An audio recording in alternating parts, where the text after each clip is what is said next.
ঝালকাঠির কেওড়া ইউনিয়নে বিএনপির নাম ভাঙিয়ে সরকারি সম্পদ লুটপাট। সরকারি খালের ও খাস জমির মাটি বেচাকেনা, সাধারণ মানুষকে দিতে হচ্ছে বাড়তি টাকা। ত্যাগী নেতাকর্মীদের ক্ষোভ, দলের নাম ভাঙিয়ে চলছে সুবিধাবাদীদের দৌরাত্ম্য।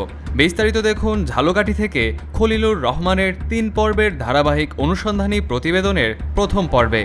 ঝালকাঠি উপজেলার ৪ নম্বর কেওড়া ইউনিয়নে বিএনপির নাম ভাঙিয়ে একদল সুবিধাবাদী দীর্ঘদিন ধরে সরকারি সম্পদ লুটপাট করছে বলে অভিযোগ উঠেছে। এতে দলের প্রকৃত ত্যাগী নেতাকর্মী ও সাধারণ মানুষের মধ্যে তীব্র ক্ষোভ সৃষ্টি হয়েছে। অভিযোগ রয়েছে, ইউনিয়নের প্রায় ২ কিলোমিটার দীর্ঘ কেওড়া নৈকাঠি খালের মাটি রাতের আধারে কেটে বিক্রি করা হচ্ছে। একইভাবে ইউনিয়নের ৫ নম্বর ওয়ার্ডের মোল্লাবাড়ির সামনে সরকারি খাস জমির মাটিও বেচাকেনা করা হচ্ছে। এমনকি কৃষকের নির্দিষ্ট গাছ থেকে ফল পেড়ে বিক্রির ঘটনাও ঘটেছে। গ্রামবাসী জানায়, জমিতে বালু ফেলতে চাইলে সাধারণ মানুষকে ফুটপ্রতি ১ টাকা থেকে ১ টাকা ৫০ পয়সা পর্যন্ত বাড়তি খরচ দিতে হচ্ছে। এই টাকা সুবিধাবাদী চক্র জোরপূর্বক আদায় করছে।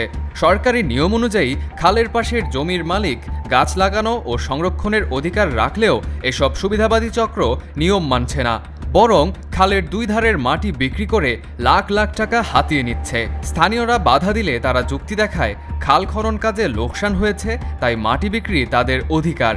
সচেতন মহল বলছে, এই চক্র আসলে কোনো দলের নয়। ক্ষমতায় যে দল থাকে তারা সেই দলের কিছু অসাধু নেতার ছত্রছায়ায় সুবিধা নেয়। বর্তমানে নিজেদের বিএনপি পরিচয় দিলেও অতীতে আন্দোলন সংগ্রামে তাদের দেখা যায়নি, বরং আওয়ামী লীগের বিভিন্ন পর্যায়ের নেতাদের সঙ্গে সম্পর্ক বজায় রেখে বিগত দিনে নিয়েছে বিভিন্ন ধরনের সুযোগ সুবিধা। একটা অভিযোগ পাইছি যে সরকারি জায়গায় মাটি বিক্রি এবং খাল কর্মসূচির যে মাটিগুলা, সেই মাটিগুলা বিভিন্ন লোককে বিভিন্নভাবে বিক্রি করছে। এই ব্যাপারে আপনি কিছু জানেন? আমি স্বচক্ষে দেখি নাই, কিন্তু শুনেছি যে একজনের জায়গার মাটি, সামনের মাটি উনি বিক্রি করছে।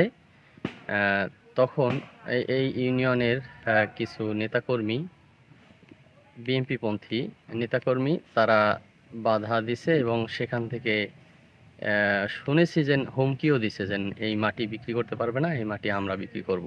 এতে ক্ষুব্ধ বিএনপির প্রকৃত ত্যাগী নেতাকর্মীরা বলেন, জেল জুলুম, হামলা মামলার মধ্য দিয়ে আমরা দলকে টিকিয়ে রেখেছি, অথচ কিছু সুবিধাবাদী লোক বিএনপির নাম ভাঙিয়ে সরকারি সম্পদ লুটপাট করছে। এতে দলের ভাবমূর্তি নষ্ট হচ্ছে। নাম প্রকাশে অনিচ্ছুক এক বিএনপি কর্মী বলেন, বিএনপি করার কারণে একমাত্র ছেলের পুলিশের চাকরি হয়নি। আওয়ামী লীগ নেতা সাইদ চেয়ারম্যান অত্যাচার নির্যাতন সহ্য করে এই দল এবং দেশের মানুষের জন্য সংগ্রাম করেছি। বাড়িতে থাকতে পারিনি, দিন শেষে ধান খেতে রাত জেগে কাটিয়ে দিয়েছি পুলিশের ভয়ে। দর্শক, পরবর্তী পর্বে থাকছে কারা এর সাথে জড়িত, এ নিয়ে থাকছে বিস্তারিত। জানতে চোখ রাখুন অগ্রযাত্রায়।